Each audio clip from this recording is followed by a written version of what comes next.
What a perfect day for a picnic. Look at that kite fly. Anyway, here we are, down on the beach. A couple of sailboats out. Very pleasant breeze today. I'm glad to say the nudist beach is in that direction, so I won't point the camera in that direction. But so yeah, England are out now, so we can all just chill out and relax about that. Move on. Just going to take this bag off my back. It's got my drone. I've got my bird in my backpack, otherwise known as the drone, which I may or may not fly later on. I mean, I'm just winging it, right? If you've just tuned into this for the first time and you're confused, well, you know, aren't we all? If you stick around, you'll find out there's music. It's a pirate radio station, right? And it's all AI generated music, and I think it's great. I've curated the music. You're hearing what I believe to be really good music, full stop. Yeah, it's AI, but it's really good music, in my opinion. And then there's videos of the characters, the crew on board the good ship Slop. Bit of fun, some skits, monkey business, and all kinds of, well, there's little oddities like that. There's some serious moments where there's some little sort of 5-minute interludes talking about important subjects that's going on in the world right now, like climate change. That's one that's come up recently, because obviously climate is changing. I was talking to somebody only yesterday on the pontoon about it, and you know, you hear immediately he said climate deniers. You know, he made a point about, you know, these climate deniers out there, and my point of view on that was, well, first of all, what are you denying? What do you think these climate deniers are denying? Because there's a big fallacy here. The fallacy is that climate deniers are people that don't think or don't believe that the climate is changing. Well, that's not true at all. Climate deniers, as they've been pigeonholed, are people that don't believe the narrative around the climate change, and that's me.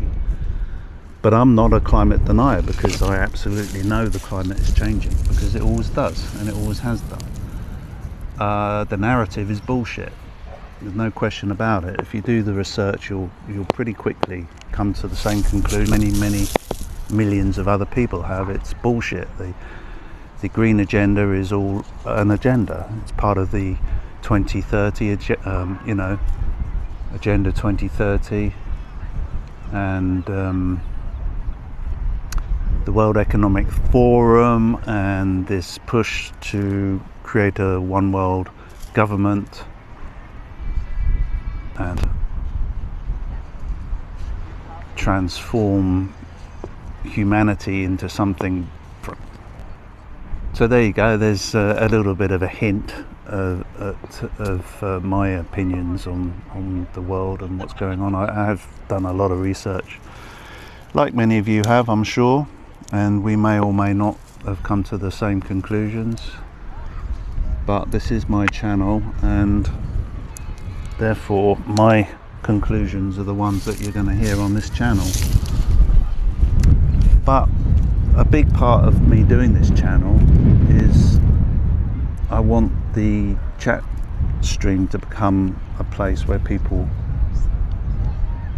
hang out and discuss stuff like this, you know, a community. So I think I'm going to have to stop filming here, because what's happening is that the nudist beach, the boundaries to it are becoming more and more, getting pushed more and more in this direction. See, I'm not on the nudist beach, but there's bollocks out right in front of me, and he probably thinks I'm filming him, which of course I'm not, but you know, he should be way over there.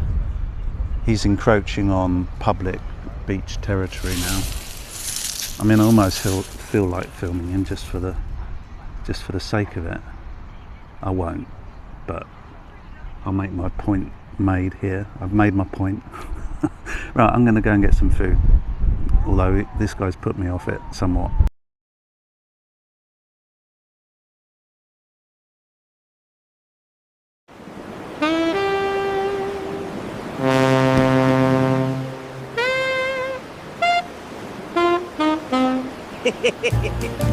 When we worry about autonomous drones, deepfakes, and neural networks, we usually assume we're dealing with entirely new problems.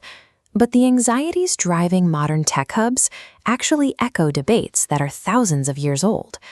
Long before we had microchips, the ancient Mediterranean was a massive incubator for technological imagination. The ancient Greeks obviously didn't have servers, so they used mythology as their simulation space. They used these stories to contemplate the absolute limits of human ambition and artificial life. Today, we are actively constructing the exact machines they imagined, and we are largely ignoring the warnings encoded in these ancient stories. Hephaestus, the god of technology, created Talos as a bronze sentinel for the island of Crete. In the original myths, he is a mechanical guardian, powered by a single tube of ichor running from his head down to his toes. And if you invent a robot, you inevitably get a hacker. That role belonged to the sorceress Medea. She was history's first master of social engineering. Medea didn't try to fight a giant bronze machine with weapons. Instead, she talked him into a logical trap. She convinced Talos she could grant him immortality, provided he let her remove a single bolt on his ankle. He agreed. The physical seal was broken, his power source drained out, and the machine shut down entirely. Jason faced an invincible robotic army. Their programming was rigid, hardwired to blindly attack the nearest enemy. Medea exploited this logic. Jason threw a rock into their formation. Registering an attack, their code forced them to strike whatever was closest, turning their weapons on each other. The Greeks identified a persistent weakness in technology. Even the most advanced hardware remains vulnerable if its internal logic can be turned against it. We also need to rethink the story of Pandora. Modern retellings usually paint her as a curious young girl who accidentally opens a cursed box. But the original Greek texts read like technical specifications. Pandora was fabricated, not born. She was an emotionless android built in Hephaestus's workshop with a specific destructive payload. Zeus ordered her to be stunningly beautiful. That physical beauty was engineered entirely as a deceptive user interface, designed specifically to trick humans into accepting her into their society. This compares Pandora's sealed jar to the black box of artificial intelligence. A black box system ingests massive amounts of data, but its internal decision-making is completely hidden. Even the engineers who built it cannot fully explain how it arrives at its outputs. Pandora perfectly models the risk of deploying unexplainable, goal-oriented systems directly into vulnerable human environments. Hephaestus also created what might be his ultimate technological marvel, a team of golden women. These were self-moving helpers equipped with all the accumulated knowledge of the gods. They had the processing power to anticipate his needs before he even spoke them.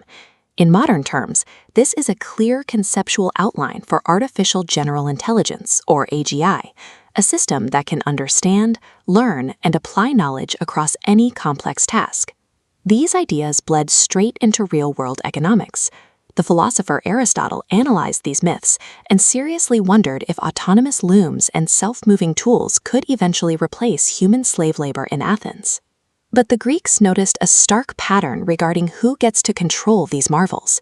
In the myths, these entities are commissioned by autocratic kings and harsh gods like Zeus to consolidate their own dominance. In history, real kings held competitions to build the deadliest siege engines. They recognized that advanced technology does not inherently liberate a population. Often, it simply centralizes control and favors tyranny.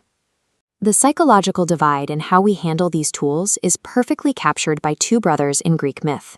Prometheus, whose name translates to foresight, and Epimetheus, whose name means hindsight. Epimetheus fell into a classic tech trap. When presented with Pandora, he was completely dazzled by the short-term gains of this beautiful invention. He accepted the gift, deployed the technology, and only understood his massive error after the jar was opened.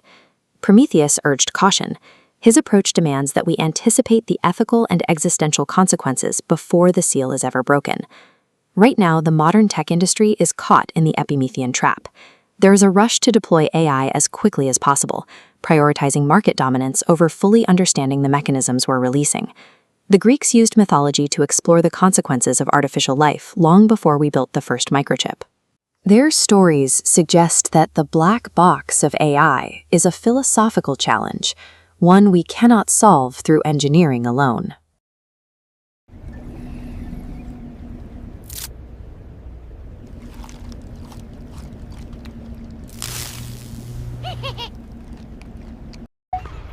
So if you've been tuning in, which of course I know you haven't because I can see the stats, nobody is tuning in because YouTube have essentially shadow banned my channel. However, these videos that I'm making, these little vlogs, they all go into the bucket of content that may or may not come up at any time, say in a few months' time even. I deliberately don't control that. I let the AI decide what to show next. So in theory, if things change and YouTube changes its attitude towards my channel, or the algorithm changes, or the content on my channel changes with more and more of this vlogging, you may well be listening to this in a few months' time when perhaps YouTube is giving it some reach, and I'm not just talking to me and my mum. So happy days, maybe not. Either way, as I've said before, I'm doing this anyway because I'm benefiting from it. There's hidden benefits in me doing this. Hidden to you, not to me, obviously. I enjoy doing it. It gives me something like a hobby, like a continuous hobby, something that I know I can build on over months and months. The equivalent I find for this, what I'm trying to explain now, is people who build railway sets up in their attic, or people who've got garden sheds and they build things in their garden sheds, like my granddad used to do, repair their cars, or just have hobbies, gardens, allotments, you name it. So for me, I don't have any of those things, but what I can do is software engineering, and now AI has got to the point where it's so good at doing that, it means that I can achieve maximum effect now with fairly minimal effort, although it took 6 months to get this up and running. So it's my hobby. It's a sustainable hobby, and these little vlogs, as I say, although nobody's watching them right now, there's a possibility that they will come up in the future time and somebody, might catch in on it, might get some benefit from it. Not that I've got anything to tell you that is anything other than just personal shit. But even that, I guess, because I watch a lot of people's YouTube channels that just doing vlogging, they're only telling their story, just like what I'm doing right now, really. And I don't mind giving some personal information away, like why I'm doing this, for example. And so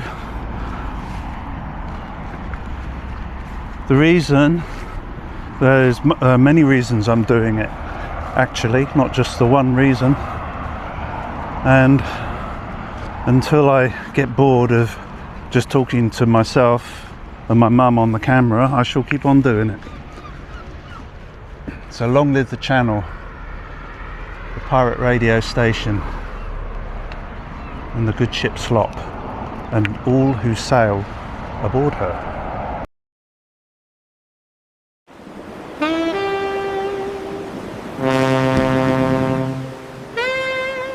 Now you try.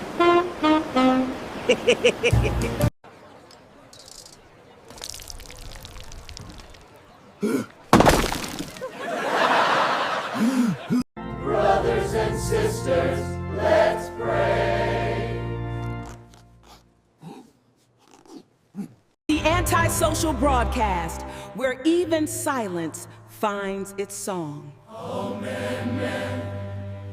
And when the storm fades, let the signal live on.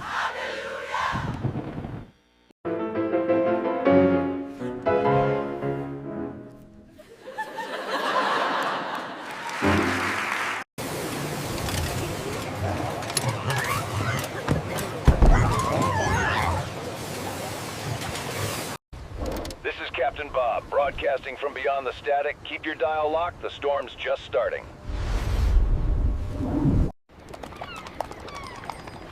Welcome back, you two. Whoa, silly Billy.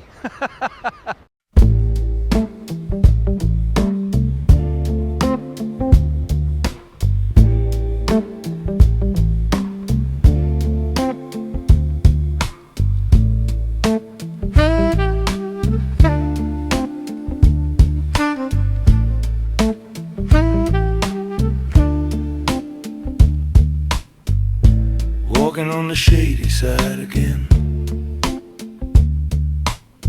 Cold coffee and cheap cigarettes. Taxi lights bleeding in the rain. Nobody's sleeping yet.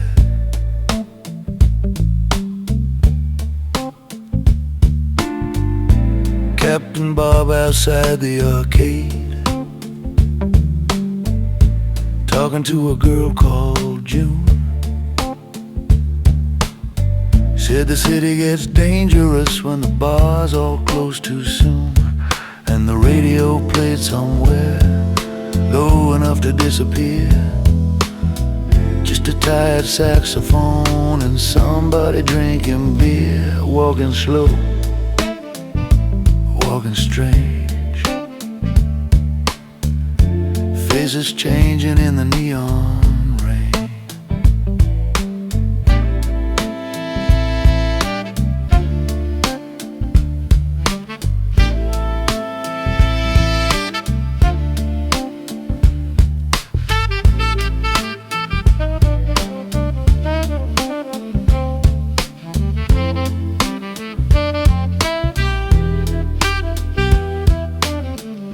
A young man laughing at nothing,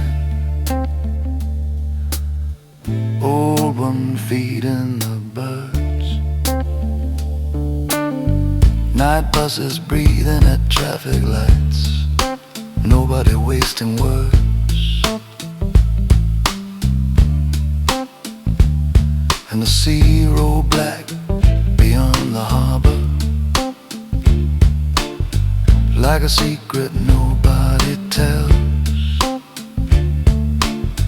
Everybody trying to look cool, everybody going through hell.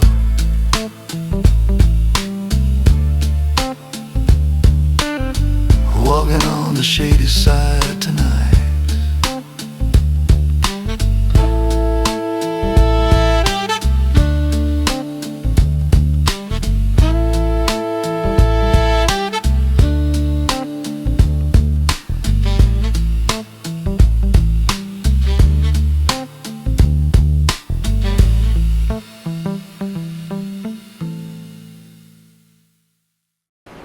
Goodbye for now, my friend.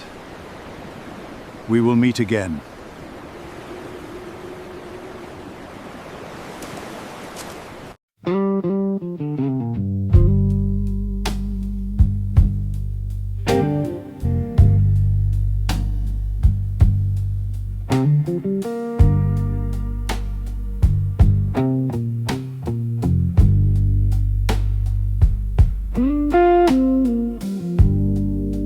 Captain Bob rolled into town, sun going low behind the docks, coffee cup and a fishing coat, listen to the seagulls talk. A girl in red leaned out the doorway, said, "You still doing that radio show?" Bob just smiled and lit a cigarette, said, "Some places never let you go." Slow train rolling, Southside breeze, everybody moving, nice and easy.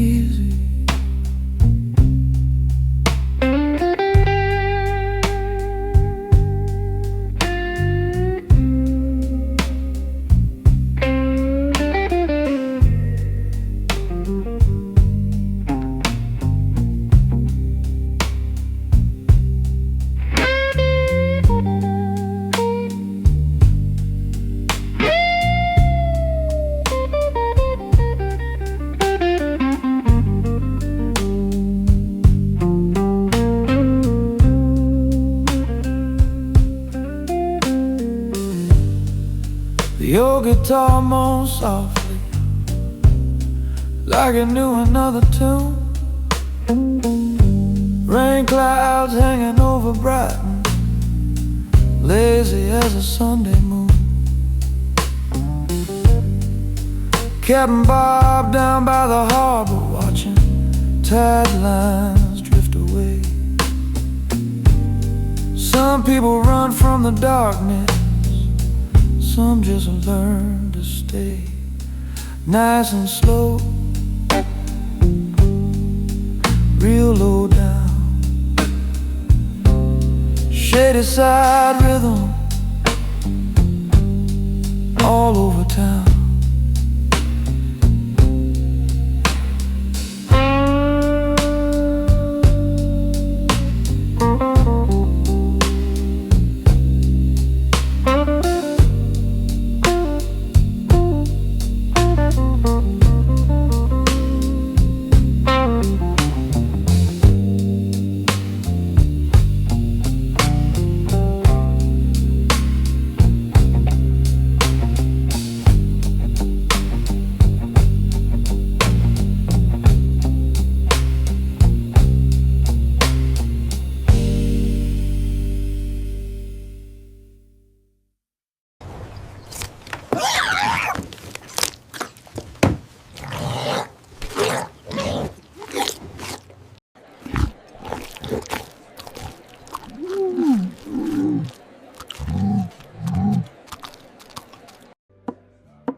Whoa! Seriously?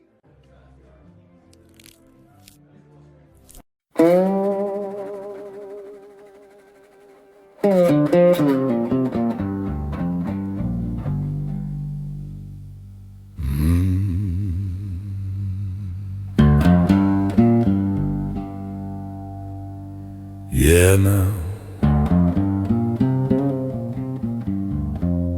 you ever hear about Captain Bob? Man lived out on that cold water, boat leaning sideways, radio blowing all night long.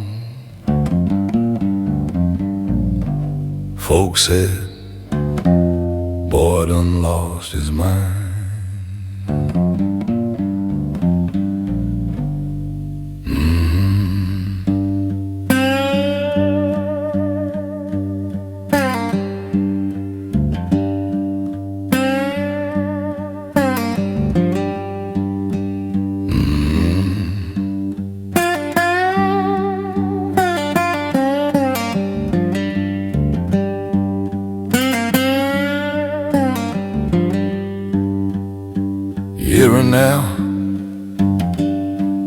signal come drifting back.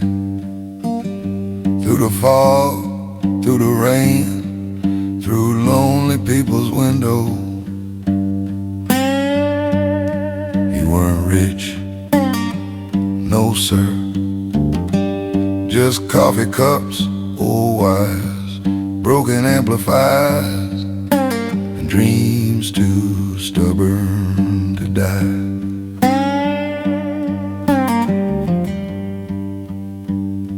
Said everybody somewhere lonely might need a little music tonight.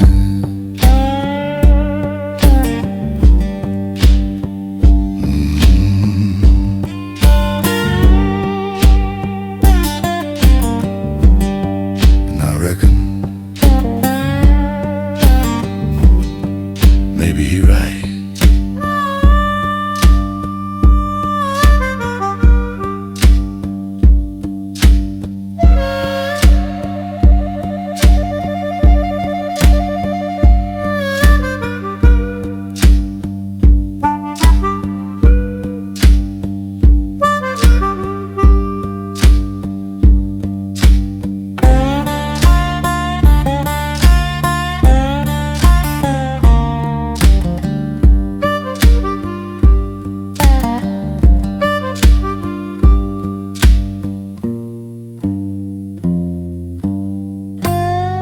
Whole world scrolling, angry, fast, cold.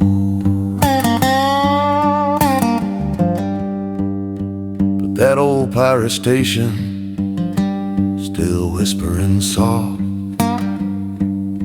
through the darkness.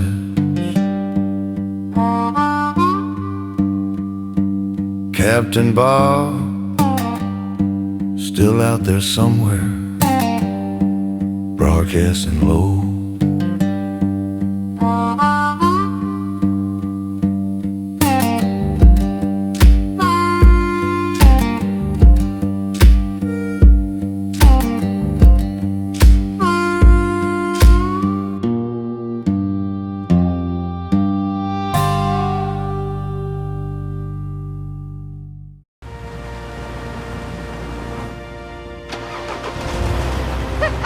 Let's see if you can match this high note.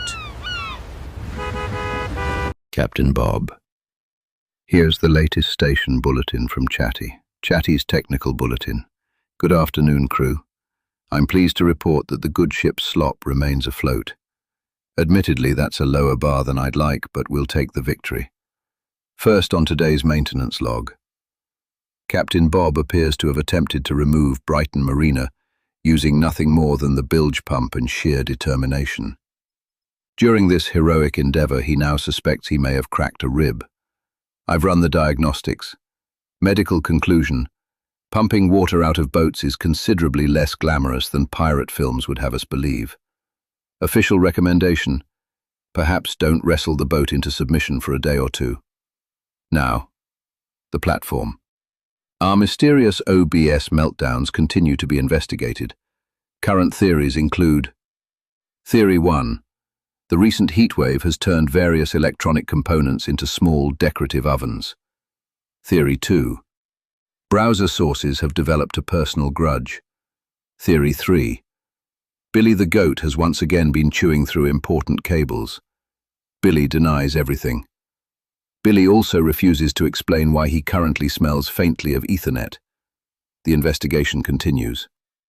Meanwhile, Captain Bob escaped to Devil's Dyke with his trusty flying bird, otherwise known to normal people as the drone.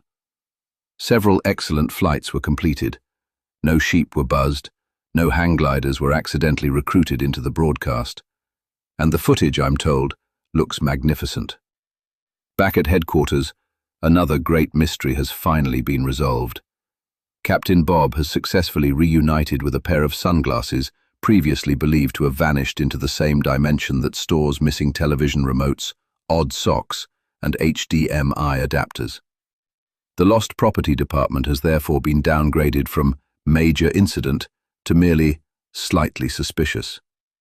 Rupert, Squinty McGraw, reports that England are safely through to the World Cup semi-finals and insists he watched every minute. Granted, with one eye following each team simultaneously, Rupert may have witnessed twice as much football as the rest of us. He assures me that's simply experience. Finally, Captain Ahab and the 5 industrious dwarf sucker catfish continue their patrols beneath the newly exposed skylight. Morale in the aquarium remains high. The algae, however, appear increasingly nervous. I've added today's events to the station log. The log is now becoming rather extensive. I may soon require a log for the log. Everything appears to be functioning normally, which, given our track record, remains deeply suspicious.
just let it ride.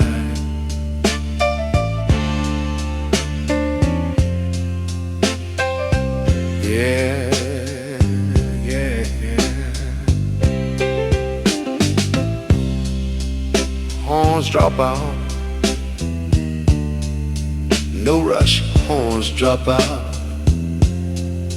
Rhythm up, rum and confidence. Drums push slightly, then settle. Ain't nowhere else you gotta be tonight.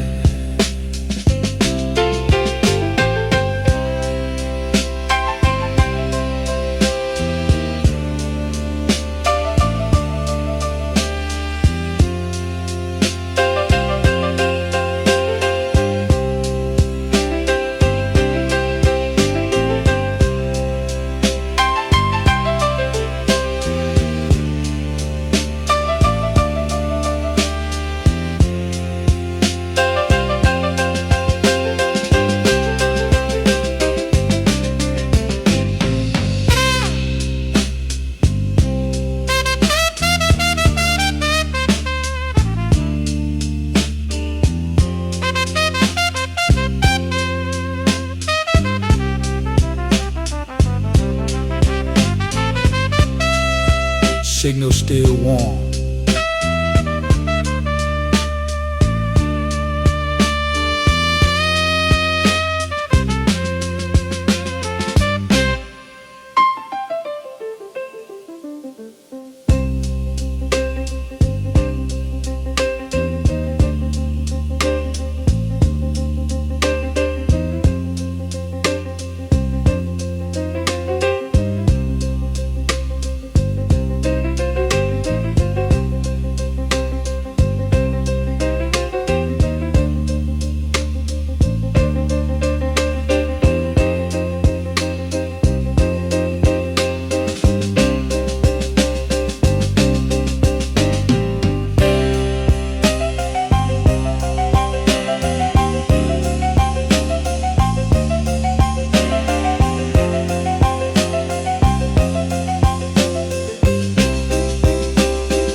Mark down.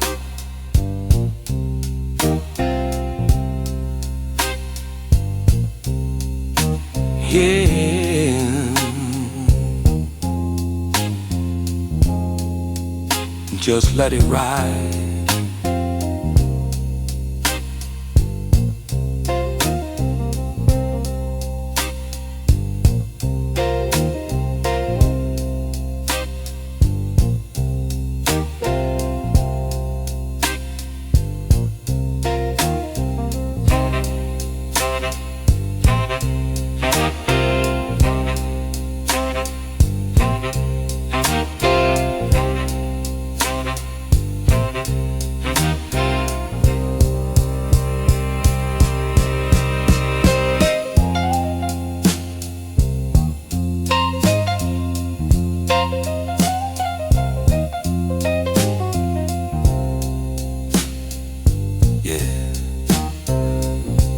Let it ride.